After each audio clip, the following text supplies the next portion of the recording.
আসলে জনগণের যে দুরবস্থা এটা আসলে সীমাহীন। এই ব্যাপারে আমি আশা করছি আমাদের মন্ত্রী মহোদয় তড়িৎ পদক্ষেপ গ্রহণ করবেন। ধন্যবাদ মাননীয় স্পিকার। উনি যেই প্রশ্ন বা যেই কথাগুলো উত্থাপন করেছেন কোনোটার সাথে আমি দ্বিমত পোষণ করি না। তবে এই কথাটা মাননীয় স্পিকার ওনাকে বুঝতে হবে, গত 17 বছরের স্বৈর শাসন, অপশাসন, দুর্নীতি এবং জনগণকে অবহেলা করা, কোনো জনমঙ্গলজনক কোনো কাজে নিজেদেরকে নিয়োজিত না করার ফলে স্বাস্থ্য খাত এমনভাবে উপেক্ষিত হয়েছে মাননীয় স্পিকার, আমি যদি আপনাকে বলতে যাই স্বাস্থ্য খাতের কথা আমাকে 1 ঘন্টা সময় দিলে শেষ হবে না। কোথাও কোনো রিক্রুটমেন্ট হয় নাই, অপরিকল্পিতভাবে যন্ত্রপাতি আমদানি করা হয়েছে যা প্যাকেটবন্দি অবস্থায় এখন বাঙ্গারির দোকানে যাচ্ছে।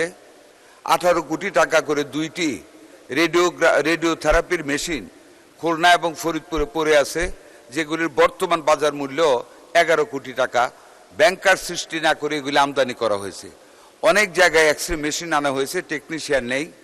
ল্যাবরেটরি মেশিন আনা হয়েছে, ল্যাবরেটরি টেকনিশিয়ান নেই। এই অব্যবস্থাপনা আজকে আমাদের এই গণতান্ত্রিকভাবে দিনের বেলায় ভোটে নির্বাচিত সরকারের উপর এসে বসেছে।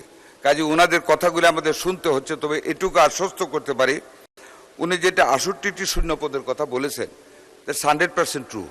মাননীয় স্পিকার, কোনো রিক্রুটমেন্ট হয় নাই, গত 17টা বছর রিক্রুটমেন্ট করে নাই।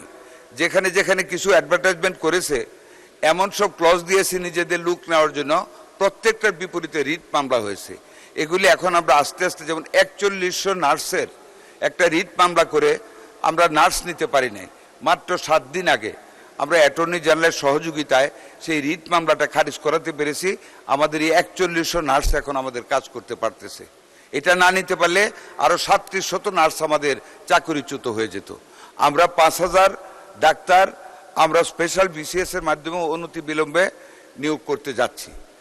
বিগত গভর্নমেন্ট অনেক লোককে মাননীয় স্পিকার ডেপুটেশনে দিয়ে বিভিন্ন জায়গায় পাঠিয়ে দিয়েছে, অনেকে বিদেশ চলে গিয়েছে। এগুলি মাত্র 4 মাস হয়েছে আমরা ক্ষমতায় এসেছি। আমরা খুঁজে খুঁজে বের করে কিছু চাকরি খাচ্ছি, কিছু কল ব্যাক করে পুরনো জায়গায় আমরা নতুনভাবে ডাক্তার দিচ্ছি। এরই মধ্যে ইনসিটু বলে একটা কথা আছে, প্রমোশন হয়েছে কিন্তু আগের পোস্টে কাজ করে। এরকম কয়েক শত ডাক্তারকে আমরা প্রতিদিন 20টা 25টা করে ডাক্তার আমরা বের করে করে আমরা বিভিন্ন হাসপাতালে দিচ্ছি।